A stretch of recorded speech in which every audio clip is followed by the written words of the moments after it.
Real fast shout out to Zim Hude on Twitter for posting this. But Louis Riddick, my speech impediment, Riddick, tells the truth about Joe Burrow. Now, he was on Stephen A. Smith's show, and yes, he did talk about Joe Burrow, and we're going to play this clip right here and kind of react to it. So let's go ahead and get right into this. Who do you give the best chance to knock them off in both the AFC and the entire league? You know what? There's one cat in the entire league who mentally can compete on par with Patrick and can raise the level of the people around him the same way Patrick can. And who is That's that? Joe Burrow. Yeah. That's Joe Burrow. That's the only guy for me. The only guy. And he has proven. See, Joe Burrow, because he beat him. Just like Patrick is in everyone else's head, Joe Burrow was in Kansas City's head. Okay? That's a fact. Since he was driving this team crazy now, and when he comes back, he's really the one guy right now that is there with him. And that's why, if you see my mock draft videos, I am so crazy about the fact we need to take a tackle. We need to take a tackle. And I'm not against the idea of drafting right tackle in this upcoming draft, potentially drafting a guard in the second round, and then drafting a left tackle later on in the draft. And I'm not against the idea of going out there and getting a loom. I'm going to butcher his name because I don't see his name in front of me. If I see his name in front of me, I can say it correctly. But if I don't see him in front of me, I can completely butcher it. The Raiders right tackle who wants to join our squad. For some reason, I if I don't see his name, I can't remember his name. But anyway, though, yeah. I wouldn't be against the idea of going out and signing him, Trent Brown, a couple other options, right? Just getting as much depth as possible in this offensive line, because that's really what it comes down to. At the end of the day, we're going to franchise tag T. Higgins. Hopefully, we work out a long-term contract extension with him. That gets figured out. We get Chase done, right? We're going to draft a tight end. We're going to have Drew Sample and Tanner Hudson. We're going to have Trent Irwin back for probably very cheap, because especially with the free agent class being so loaded. T. Higgins, Chase, Trent Irwin, Chuck Sizzle, and Yoshi. We're going to have Chase Brown in the backfield with Joe Mixon and potentially another running back if we sign another running back or draft one. You just got to get that offensive line fixed. And there's no excuse this offseason. Last offseason, we went out there, we spent a big boy money right on the left tackle, and we wanted it to work out for us. And to be honest, I feel like if the rest of the offensive line worked out, I think the left tackle would have worked out. So it all works in unison, right? It's a group. If one side fails, the other side's going to fail too. It's like a deck of cards. So we put all of our eggs in the same basket. We said, you know what? We're going to get rid of L. Collins.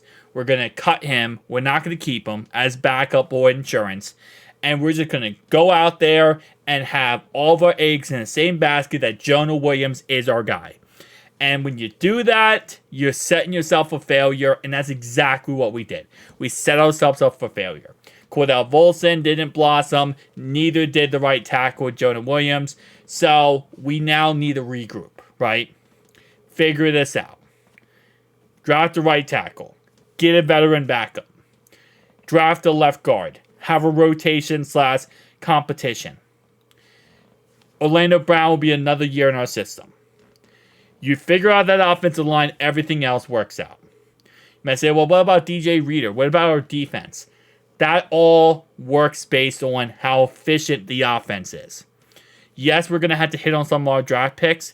And yes, BJ Hill, if we lose DJ Reader, is going to have to step up. And the guys behind him, we're going to also have to step up. Chris Jenkins from Michigan is another really good option we could go with. And there's also free agency. At the end of the day, protecting Joe Burrow is number one. And as Lewis says here about Joe Burrow with the mentals, that is why it's so dangerous to play Joe Burrow. Is because if you see Joe, he doesn't give reactions. He doesn't get flustered in big moments. He doesn't crack down and lose himself. He stays composure, he stays tight, and he goes out there and plays great football. And to Patrick Mahomes' point and, credit, he does the same thing. Patrick and Joe are very similar with their demeanor and how they act. Now, obviously, we saw in the Bills game, Patrick Mahomes lost his mind and absolutely, self-destructed. And for the most part, that's what ended up losing him the game because he self-destructed. And there's not many times he does that. When he does that, when you get in his head, it's going to be a problem. The difference is you can't get in Joe's head. You can't. No matter what happens, no matter what someone says or what play happens, Joe, he just resets every single play and goes out there and performs to the top level. And again, like I said, there's only been a few times I've ever seen someone get in Patrick's head either. So that's why, again, this is a back and forth, really great 1A, 1B type scenario here between Mahomes and Burrow. But as Lewis says here, I don't think there's any other quarterback in the NFL that can do it. I really don't. I think Lamar's a great quarterback. I think Josh Allen's a great quarterback. I think all of these quarterbacks are great. But at the end of the day, I don't think they're on any level that is up there with Mahomes and up there with Burrow. It's one of those scenarios, right? But again, we do have to go out there and win a Super Bowl. And to be honest, I've said this many times, I'll say it again, I don't like all the positivity to a certain degree that we're getting behind everything this offseason going into next season. Because I feel what's going to happen is, with all this hype and all this talk and all this Joe Burrow, the Bengals, is that all we're going to do is get big-headed, and we're going to get a lot of unrealistic expectations put on next season, and that's when we don't play our best football. And I love being the underdog. And I think this is one thing that Houday Nation in Cincinnati has been for the longest time, is what really had drove the success that they had recently with the Super Bowl, back-to-back championship games, is that underdog mentality. And I will say that I think we have grown and learned how to deal with the over-expectations, right? And deal with a lot of adversity, especially this year. But the problem is, I like it when they doubt us. And I think everyone does. And that's something that, it kind of sucks that, we're getting the credit. We're finally getting the credit that we deserve. And Joe is, and, A, B, C, D, E, F, G. But it's just I'd rather them doubt us. I'd rather them say, oh, yeah, no one can stop Mahomes. And then we go out there and prove it. But again, at the end of the day, we have to just silence out all the critics, all the haters, all the crap, because we have a job to do. And we're not chasing Mahomes. We're not chasing the Chiefs. We're not chasing their 3 Super Bowls. We're not chasing anything. We're chasing our own success, and we're doing it for us. We're not doing it to prove it to anyone.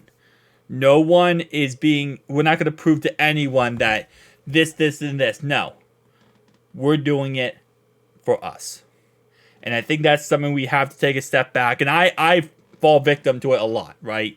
Especially with all the hoopla around the Chiefs, and there's 3 Super Bowls, and Joe Burrow versus Patrick Mahomes.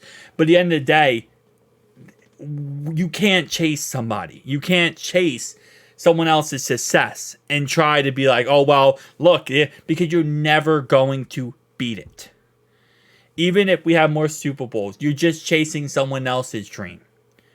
We have our own dream, our own set goals, our own achievements, and we're going to hit them and complete them.